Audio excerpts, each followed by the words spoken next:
The 57th International Biel Chess Festival has approached its finish line. Today was the penultimate day in both Masters and Challengers triathlons to determine who will ultimately triumph in one of the most exciting chess tournaments all over the world.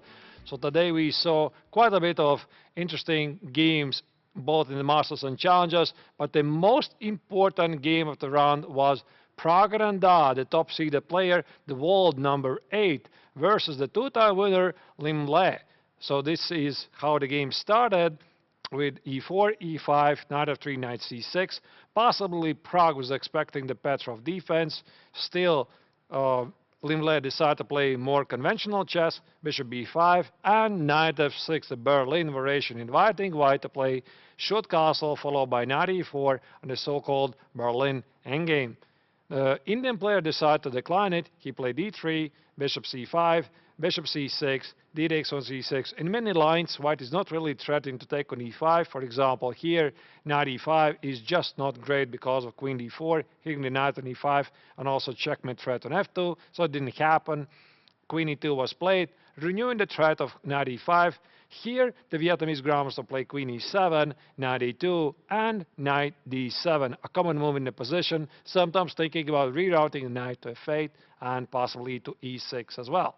So here, after knight c4, a very clever move was played by the two-time winner, b6, not rushing with the piece coordination at the king side. Possibly the idea was that after f6, what would be having a choice between knight h4, maybe queen h5, knight f5. Now the black queen on e7 no longer protects the h4 square. The game continued with short castle, a5, and the rather mysterious move a3, as Lim Le in the post-game interview explained that sometimes there are ideas like b4, bishop g5, white can sacrifice the pawn on the queen side to get a very interesting initiative. He always believed that he was doing great. So Prague here after bishop a6 decided to keep the knight. He played knight e3, threatened to play knight f5. Black responded with g6, and here rook e1 was a very cautious move because black already in some lines was threatening to play f5, e takes on f5, and e4. As you can see, the rook and the queen would be on the same diagonal as the black bishop.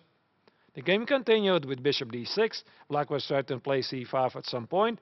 Prague responded with queen d2, a rather mysterious move, but hinting at some knight g4 ideas if black would castle short, or if long castle, there could be b4 ideas as well. So here, a4 was played by the Vietnamese grandmaster, queen c3 played Prague, hitting the pawn on c6, and now, after bishop b7, was the critical moment. Here, Prague decided to open up the center with d4, which was a very risky choice because now black gets to activate the two bishops. The two-time winner decided not to do it just yet. He decided to castle long, which is a very nice positional move because he has a lot of pieces here at the queen side. And maybe here the Indian superstar decided to go the wrong way. He could have continued with d5 and have very interesting complications on the board. For example, bishop c5, d takes on c6, and knight e5. The game would have been pretty much balanced. So he decided instead to play knight c4, insisting to keep the tensions in the center. The Vietnamese player responded with e takes on d4 and bishop c5. And starting from this moment, black was taking over the game. After queen c3, bishop a6, black once again activated the light square bishop. Here Prague felt that black has two strong bishops that need to be traded. Rook e8, nice move, improving the pieces. And after knight e2, bishop e3, rook e3, and queen c5, about here it was getting pretty obvious that if somebody was playing for more in this game, it was black because he was simply having the more active pieces. Prague responded with rook e1, and his position started to deteriorate. Queen c3, rook c3, you could already sense there's something wrong with white's position. The rook on c3 doesn't do much. Black just played all the normal moves, c5, h3, rook e7, and at some point Prague just decided the rook on c3, knight on d2, let's just beat him. Stand there, and he could have simply continued with rook e3, knight b1, and knight c3 improve the position. Instead, he went for probably a questionable plan. Go advance the kingside pawns. He played g4. Knight f8 was played. the Vietnamese grandmaster immediately exploited some of the weaknesses in White's position, and after king g2, knight e6, king g3, here f6 was yet another strong response, threatening to play g5, maybe even h5 at some point, and the white king on g3 actually feels in danger. So here Prague responded with h4, and knight e4 was a very strong response by the Vietnamese grandmaster.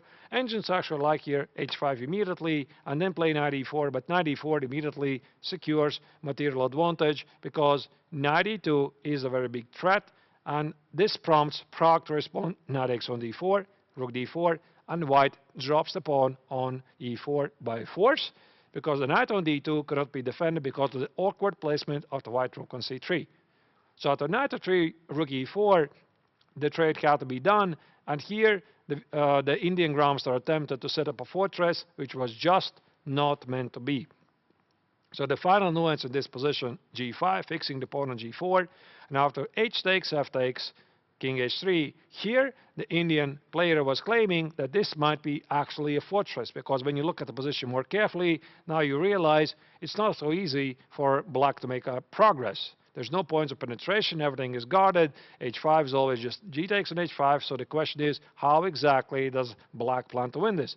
In the end, the Vietnamese grandmaster finally figured it out, that most likely this is probably some kind of a zugzwang position, so he maneuvered his pieces here and there, he played h5, bishop h5, and the critical moment probably of the game is this very nice move, king g6 and king h5.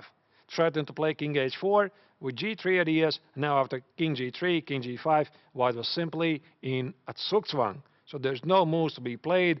b3, the position just becomes worse and worse. For example, b3, 8x on b3, knight b3, the king is simply marching to a4. This is no more a fortress.